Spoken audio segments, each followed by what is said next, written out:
Hi everyone, if you notice I am filming in a different location today, and that's simply because the house is filled with a lot of light today, so I figured I'd just change locations just to, change things up a little bit. Anyway, I'm going to get into the reason you guys are here, and that's for the book reviews. And I'm going to attempt to do something I've never done before, which is 2 book reviews in under 6 minutes. So wish me luck, because I'm going to need it. I don't know if I'm going to pull it off, but I'm going to try. And the first book up is Spellcaster by Caroline Schultz, and it's the second book in the Spellbound series. Now, Brendan and Emma have broken the curse, and they're just enjoying the blissfulness of being with each other when they're thrown a curveball and they learn that their lives are in danger again from a different force, and they discover the legend of true love and how that their blood is very powerful, which is behind the latest threat, and the witch is trying to perform a dark magic by using their blood. Apparently it's very potent, and it can give a witch unlimited power. So they spend the entire book trying to find out who is behind it and how to stop the person, and it's pretty interesting. So, but anyway, I'm going to get into what my thoughts on the actual book was about. I'll tell you what I liked. I liked the story. The plot was way better this time. The pacing was better. The characters are a little bit more developed, and they threw in a little new element for just to mix things up by giving us a different perspective, and that is the perspective from Angelique's point of view. She tells they alternate storylines, which I thought was really a different element to the book, and it made it a little better as well. And I gave Spellcaster 3.5. And I'll tell you why. Even though for all of those elements, that the pacing was way better, and the writing was spot on, and the characters were a little bit more developed, it just wasn't my cup of tea. For me, there wasn't enough action. Although there was action, it wasn't enough for me. The kind of person that reads books where, there's danger all the time. When you read a lot of these paranormal urban fantasies, there's always an immediacy where the character is always thrown into situations where someone's trying to kill them all the time or whatever. It wasn't present here. Although it was an element that was present, it wasn't as prevalent as I would like. So that's the reason I gave it a 3.5. Next up is Goddess Interrupted. Now, I absolutely love this book. I'll give you a little synopsis on the book. Kate has passed the test, and she and Henry, aka Hades, are married, and she goes off for 6 months, and then she comes back to the underworld. And her first day back at the underworld, she is attacked. Her husband is taken prisoner, and she learns that her father-in-law wants to kill her because of Calliope, who comes back. But we're not sure. But in the beginning, you're not sure what's going on with Cronus, if he really wants to kill her. But then later on, you learn that maybe he doesn't want to kill her. So I don't want to spoil that element for you, so I'll just say that.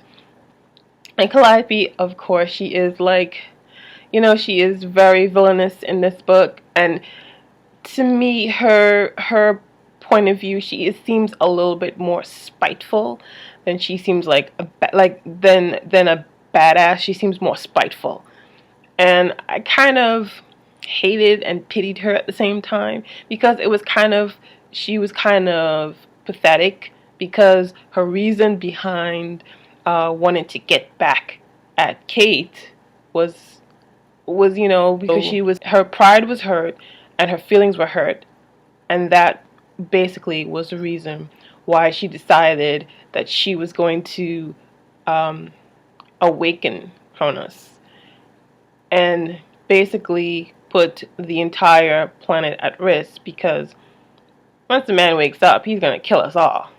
And she doesn't care because she gets her revenge. So, it's really bad when you're that far gone, when you really hate someone that bad that you don't care what happens, as long as the person as long as the person suffers.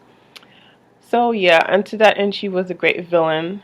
The story pacing, I loved this pacing because, like the last book I mentioned, the first book was a bit slow, and I'm not used to reading slow books. I like books with a little bit more pacing, more action, and more stuff going on.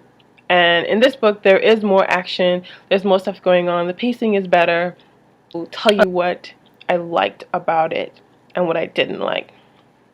Now, I liked the fact that Calliope was a cool villain. I liked the story, and the plot was way better this time. The characters, there were new characters that I didn't know before, and Persephone is introduced, and we learned about her side of the story, and I like that element of all it seemed like a Jerry Springer episode at times, and I like that element. At my guilty pleasure, I like a little trash TV every once in a while, and it did have a little bit of that element to it. But what I didn't like was the whining. Oh my God, she was so angsty and whining. Does Henry love me? He loves me not. He loves me. He loves me not. He loves me. And that was very annoying throughout most of the book. She's doing that. She's constantly questioning his feelings for her and whether he wants her to be there or not, which I understand, because from her point of view, this is a new element. She's married to someone who's practically a stranger, and she wants reassurance that she's not just a decoration. I get that. But she's also has to realize that Hades has been through a lot. I mean, he was married to Persephone for a couple thousand years, and she was cheating on him the whole time. She decides that she wants to give up being the queen of the underworld to be with mortal, which is like a slap in the face. And then when he tries to find her replacement, Calliope starts killing them off. And each time he's investing himself into these candidates, and when they die, it's like he just retreats more and more into himself. So he has a lot of emotional baggage as well. And even though she knows that, she still kind of pushes him a little too much. And after a while, it gets exhausting. And the second element, which I didn't like, was the way the book ended. It ended on a cliffhanger, but the cliffhanger was kind of like a middle finger. Because you ever watch a movie on basic cable, and just when it gets to the really interesting part where like the killer is about to kill the main character, or something really good is about to happen, it goes black and goes to a commercial, and you're like, no! That's basically what the ending was like. It was kind of like a middle finger. So frustrated. But having said that, it just makes me want to know what's going to happen next, and I'm waiting. And I gave Goddess Interrupted a 4 out of 5 for that. Because the story was way better, and it was just so the good outweighed the negative. And I'm pretty sure I lost my 6 minutes, but yeah, that's all I gotta say. And I hope you guys enjoy my review, and I hope it was somewhat helpful. I'll have a more in-depth review on my blog, and I'll leave a link to that in the linky in my pants, down below, whatever you guys are calling it. So yeah, I'll see you guys in my next video, and thank you for watching.